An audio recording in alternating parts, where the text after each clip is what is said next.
This playthrough is rated M for mature. Greetings, viewers. Vauldemare back with part 18 or 19. I think it's 18. I could be wrong. Like I said, I'm just kind of recording these back to back, for my own time. But sometimes I forget like little details. But yeah, in the last episode, we went to the TNA bar, saw some DMB, and got some.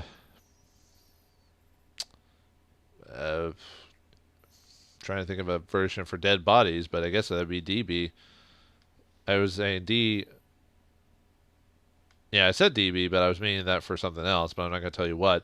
But anyway, we went in, found someone was strangled. Looked like the perpetrator actually had hurt the android itself, which we found out later from the blue-haired stripper model, which wanted to just defend her lover. Apparently, these androids can love each other in a more just instead of just love, but like love, if you know what I mean.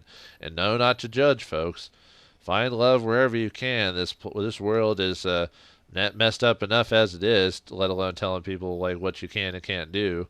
As long as it's consensual, that's all I care about. You know what I mean? As long as it's consensual between two adults, then it's fine. But anyway, yeah, we were in danger. We won the fight, but we were worried about Connor's life because he's a prototype model. He needs to be saved. And we shot the deviant's lover, and so she took the gun onto herself and shot herself. And now we don't have any clues. And Hank is now less trustful than us before. He's now outwardly hostile, according to the description there. At least Amanda trusts us. But yeah, he's still skeptical. And our instability took a bit of a hit too. So who knows what they'll do to Connor. But for now, let's see the drawback of failing the sneaking mission with Markus as we continue the story. Or someone. Oh, nope, we're back to Connor again. Huh. I thought we'd go to Markus. Hula hula hoop. Yeah, he's probably not happy with us. The best we could do is everything we tried asking all the questions, doing everything, but sometimes doing everything does not give you the best results, as I've learned to find out. All right, let's see if we can reconcile. I assume this scene occurs maybe if he's super hostile towards you. I could be wrong, or just the person getting shot. But like I said, I don't know. I feel like some scenes don't activate if you don't do certain things. Like, I would like to think, but I could be wrong. Like the whole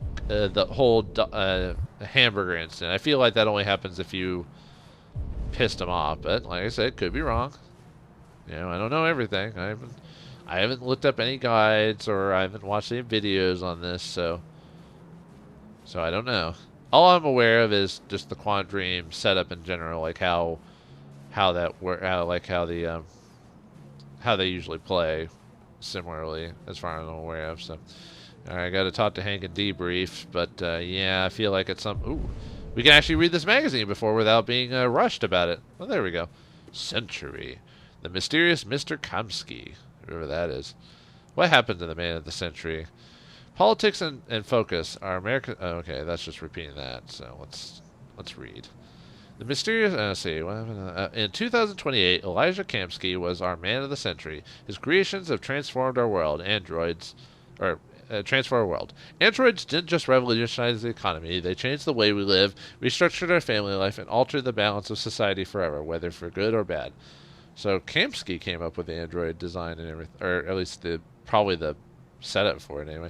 Shortly after, Kamsky had disappeared, ousted by as CEO of Cyberlife and living in obscurity outside the media glare. The man of the century has left the very world that he received. Kamsky's story begins in 2018 when commercial property in Detroit was cheap and attracting mainly startups. The college grad bet what little he had on developing an Android prototype and spent 2 years to no avail until hitting on two breakthroughs, blue blood and biocomponents. Blue blood. Weird vampire there. After unveiling his first working model, which publicly passed face-to-face Turing tests and stunned the world, plans were laid for mass production, and Cyberlife rapidly became the most valuable stock in the world. Yet at the peak of Cyberlife's power, when the company was approaching a 500 billion BN valuation, rumors emerged that Kamsky disagreed with his shareholders over strategy. He later departed under mysterious circumstances. I hate the idea of. I mean, I get shareholders to an extent, but I feel like it's basically makes the company, all it cares about is the bottom dollar and pleasing the shareholders and not its customers or whatever. You know. Anyway, today's source is claimed Klamsky is living in a luxurious villa by the water, somewhere on the outskirts of his beloved Detroit. How convenient. Refusing all visitors and spending his time exclusively with androids.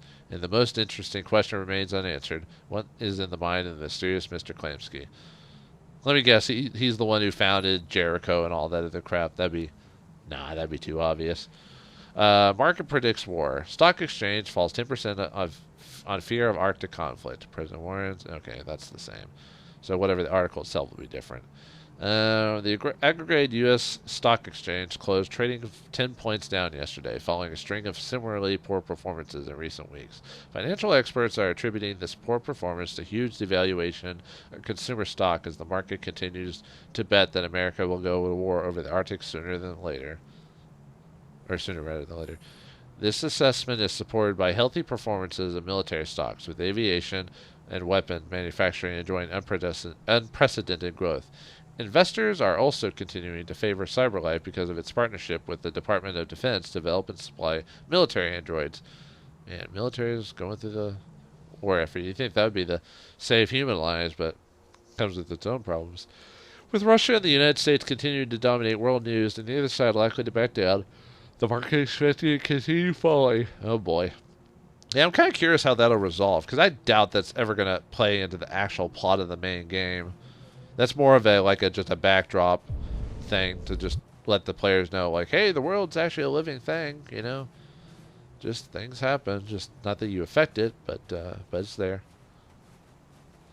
Or it could turn into Fahrenheit 51 or whatever that game.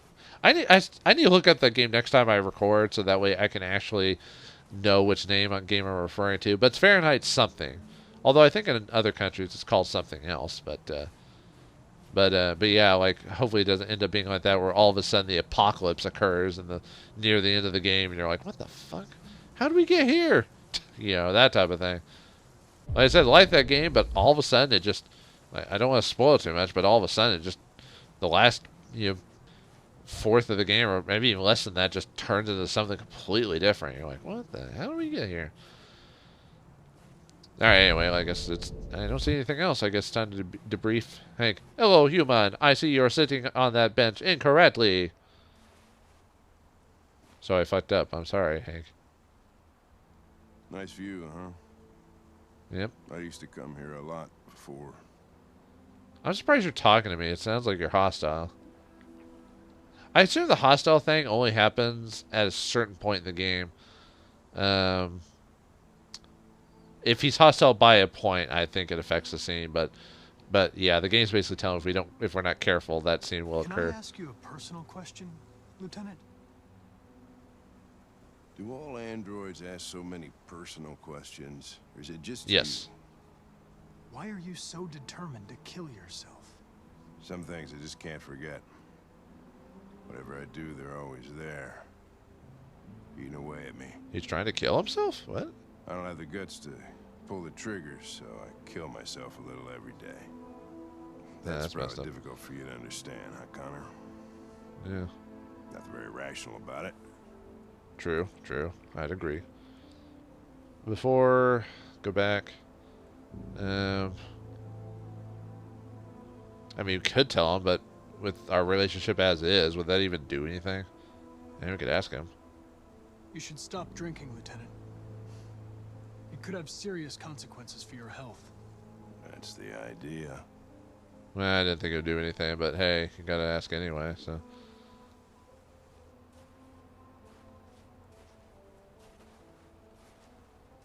We're not making any progress on this investigation. The deviants have nothing in common. They're all different models, produced at different times, in different places. Well, there must be some link. Yeah, there's gotta be something. Red ice, maybe? Well, RA9 would be a good... Oh, well, let's do that then. What they have in common is this obsession with RA9. But what does it mean? It's almost like some kind of myth. What's this? Something they invented that wasn't part of their original program. Androids believing in God. Well, electric sheep and all that stuff. Fuck, what's this world coming to? Electric God? You seem preoccupied, Lieutenant. Is it something to do with what happened back at the Eden Club? Yeah. After I Those shot two him. girls. They just wanted to be together. Yeah. They did. They It's really pretty hot. seemed in love. Sorry, that was a bit, could be cold. Let's just be rational. They can simulate human emotions, but they're machines. And machines don't feel anything. What about you, Connor? What about me? I'm the perfect android. You look human. You sound human. But what are you really? Defensive, neutral. We've been kind of trying to be neutral in this whole thing, so let's be neutral. I'm whatever you want me to be, Lieutenant. Your partner? Your buddy to drink with? Or just a machine? Designed to accomplish a task. Did you That's a feel pessimistic anything view when of that. girl killed herself, Connor? Or did you just not give a shit one way or the other? Ugh. Let's go cold, I'm sorry. Of course I didn't feel anything, Lieutenant. I'm a machine. Machines don't have emotions. Oh, wow. But are you afraid to die, Connor? Let's go logical. Are you threatening me, dude? You shouldn't do that, Lieutenant. Destroying me at this point would deal a blow to the investigation and have negative consequences for your personal situation. What'll happen if I pull this trigger? Hmm? Nothing? Oblivion? Android heaven? Yeah, nothing. At least I'm concerned. Nothing. There would be nothing.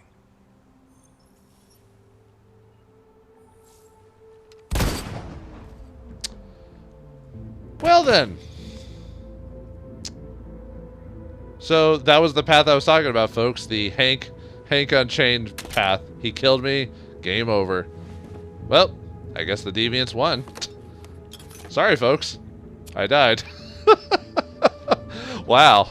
Hey, he goes right back to drinking because I pissed him off so much. I was just trying to play in character, dude. Well, I think I was a bit too cold in that, but... Huh. You know what, folks? I did not expect to have... I didn't expect Hank to die, or Connor to die that way, frankly. I thought he'd die like fighting a... like something else would occur, but... And I actually liked Connor, too, as a character. I thought he was kind of entertaining, and... well, there you go. All that we have left is Markus, because I assume Hank just gives up after that point. So, yeah. Oh, well. What do we miss? Let's see. Yeah, hostile, because he shot me. Let's see. Leave car. Yeah, because he was already in the hostile route, because the way we acted, he didn't care. What was the other one? I didn't see any other ones around there. Anyway, Hank draws gun. So that happens no matter what. It's just if we remain logical... I bet, obviously, remaining logical doesn't immediately mean he's hostile. It just means we were at that point. And because he was still hostile by that decision, and like the game said, that path was unlocked, and so he shot me because of that. I mean, easily it could have been either path 2 or the top path, which I don't know what the top path is. Or see, well, obviously, you could either just not get to that point where it's risky and go to you guys convene and go on with the case, or you get tense and then convince him otherwise, and it goes to the top like that. But because he was hostile, so yeah. I bet if he's neutral, that's what the middle one is, and then the top one is if he's friendly with each other. But oh, and yeah, the little skull there. I think it even says in the legend, yeah, the skull means death. Yeah, so my favorite character died, so we get to play as Markus more. Great. Looks like he's gonna survive to the end. Well, folks, if you were watching these playthroughs online, you probably haven't seen Hank shooting Connor at any point. So I'm glad I'm one of the few people that does the shitty path. Apparently, I wasn't even doing that on purpose. I was just trying to follow a logics train that went from one point to the next. So, all right, well, Connor's dead. Time to play Markus for the rest of the game, however long that is. I wonder how many more scenes would be with... This is definitely turning out to be a shorter playthrough because of all my poor decisions, huh? So in the next episode, we'll see what Markus is up to and see how he fares through the rest of the game and see if he makes the drastic change he has, or if we just will die to some stupid bullshit and just flow off into the wind and see the end of the game. Well, we'll find out later. So thanks for watching me and my dumb decisions, and let's see what happens next. See you then.